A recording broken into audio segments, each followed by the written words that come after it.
Assalamualaikum warahmatullahi taala wabarakatuh. Apa khabar semua? Hari ini insya-Allah kita akan sambung kembali berkaitan dengan keusahawanan, apa yang kita boleh faham tentang keusahawanan. Okey, pada hari ini insya-Allah kita sambung di page One Alwi The Talent Wizard dan juga Nadi Duit. Kita ada dua page, satu kita akan buat live di One Alwi The Talent Wizard dan juga di page Nadi Duit. Okey, pada hari ini insya-Allah kita sambung tentang slide seterusnya berkaitan dengan komponen penting dalam bidang keusahawanan. Maknanya sebelum ini kita ada cerita tentang pentafsiran ataupun definisi sebagai usahawan. Kalau kita masih ingat lagi, dia kata usahawan ni adalah satu syarikat yang mesti berdaftar, yang sah, diiktiraf, yang menyediakan barangan dan perkhidmatan atau perkhidmatan untuk pelanggan, untuk perniagaan dan juga untuk agensi-agensi kerajaan.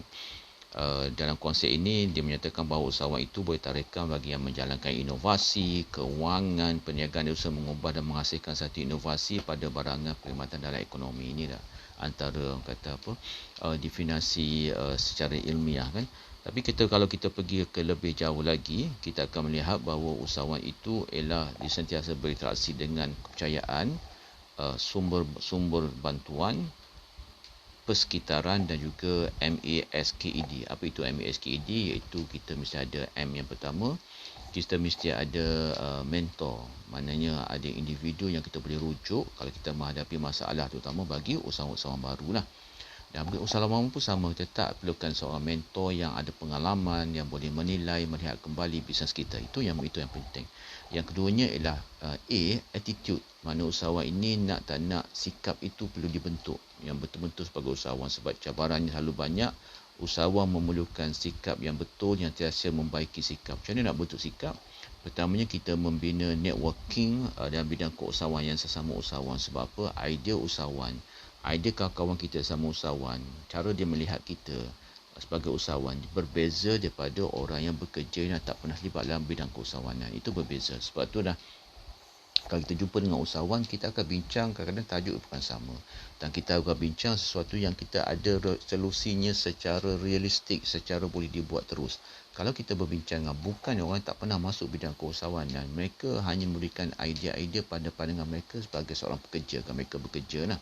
Kadang-kadang idea dia itu idea yang terlalu idealistik, yang kita rasa tak sesuai dengan bidang kita.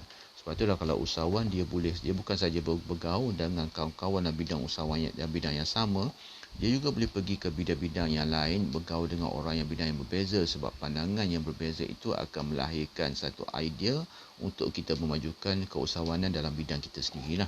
Itu yang S ni tak lain tidak, S adalah skill, kemahiran. Dalam bidang keusahawan ini banyak kemahiran yang kita perlu belajar. Sebab apa? Bidang usahawan ni bukan bidang yang biasa-biasa, dia banyak memerlukan kemahiran. Apabila kita berhadapan dengan situasi-situasi baru, keadaan baru, level perniagaan kita semakin naik kan, dia dah berbeza. Sebab apa? Level startup lain cara pengurusannya, level mikro lain cara pengurusannya, level SME yang kecil lain pengurusannya, level SME yang besar lain pengurusannya, level kita di mana kita nak growth lain pengurusannya, level di mana kita pada level yang matured, yang matang dalam bisnes juga lain. Dia tak sama. Mana ilmu, kemahiran itu sentiasa berbeza-beza. Sebenarnya knowledge sangat penting pada keusahawanan. Sebab tu usahawan, dia jangan mengumpulkan pada knowledge dalam bidang operasi dia. Dia kena pergi juga pada bidang lain, bidang human resource, pembangunan sumber manusia, bidang admin, bidang keuangan, bidang marketing, bidang jualan. Itu pun dia kena pergi belajar. Yang penting ada basic dulu. Sebab apa? Dengan basic ni, kadang kita tak perlu tahu semua, tapi tahu basic saja. Kita boleh menggunakan basic ini untuk kita memajukan bisnes apabila kita melantik orang-orang yang lebih faham dalam bidang tersebut. Supaya kita tidak tertipu lah. Itu keusahawanan. Dia tidak boleh kata macam kita kerja di corporate, semua ada. Bidang keusahawanan banyak yang tak ada, sumber yang terhad. Kita kena bina satu. Dan seterusnya experience, pengalaman. Dalam bidang keusahawanan, orang yang ada pengalaman berbeza dengan orang tiada pengalaman. Bukan saja bidang keusahawanan. Kalau kita tengok bidang-bidang kerjaya pun sama. Orang ada pengalaman berbeza, tidak balas dengan orang yang tiada pengalaman. Sebab tu pengalaman dibina. Pengalaman ada dua. Kita proses, kita go through proses dia kan, membina pengalaman sendiri, ataupun kita duduk dengan orang yang ada dah banyak pengalaman, dengar pandangan-pandangan mereka. Sebab apa? Kadang orang yang ada banyak pengalaman ni, mereka memberikan hikmah kepada kita untuk kita meneruskan dalam bidang keusahawanan kita. Seterusnya adalah D adalah destiny, maknanya matlamat, arah tuju kita. Dalam keusahawanan, kita kena ada sentiasa membina matlamat. Setahun, 2 tahun, 3 tahun, 5 tahun. Ada setengah orang tu dia bina matlamat bila nak keluar pada bidang tersebut. Kalau tidak, kita akan terperangkap dalam kedudukan kita sebagai usahawan yang bidang kita masuk. Itu yang kita dah bincang sebelum ni kan. So kali ni kita tambah satu lagi tentang komponen penting usahawan. Jadi bukan sama juga dia kata usahawan itu adalah orang yang mampu untuk mengukuhkan daya melihat. Daya melihat ya, daya mengenal, membantu usaha, menterjemah, merebut, memilih, berkongsi dalam mewujudkan apa?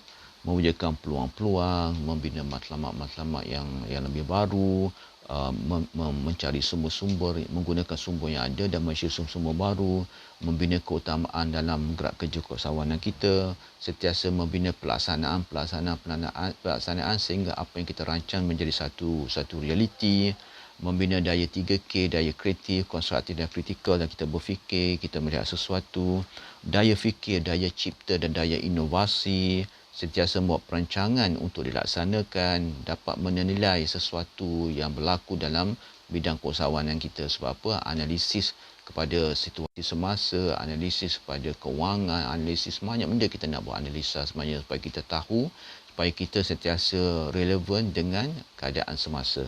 Dan seterusnya yang kata akhirnya adalah usaha yang berterusan lah.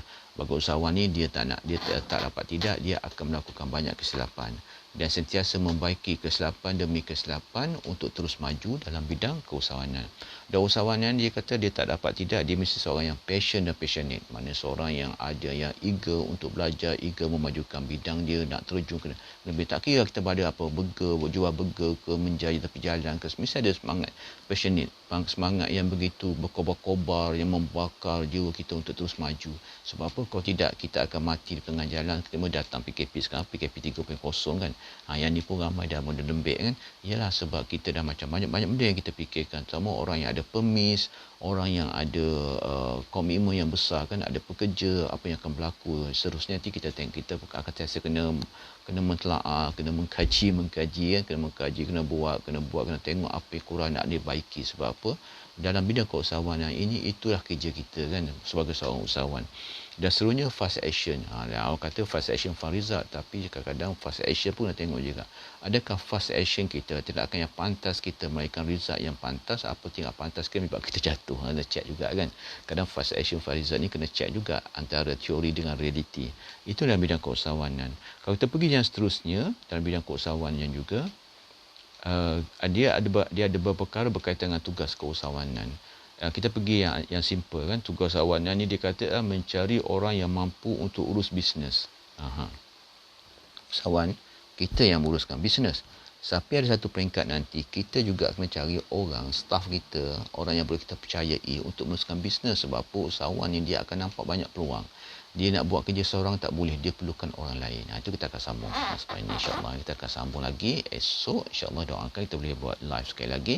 Mudah-mudahan kita sentiasa terus sebagai usahawan ini sentiasa memberikan semangat pada diri sendiri dan mampu memberikan semangat juga pada orang lain. Kita jumpa lagi. Best. Anda sentiasa terbaik. Assalamualaikum warahmatullahi taala wabarakatuh.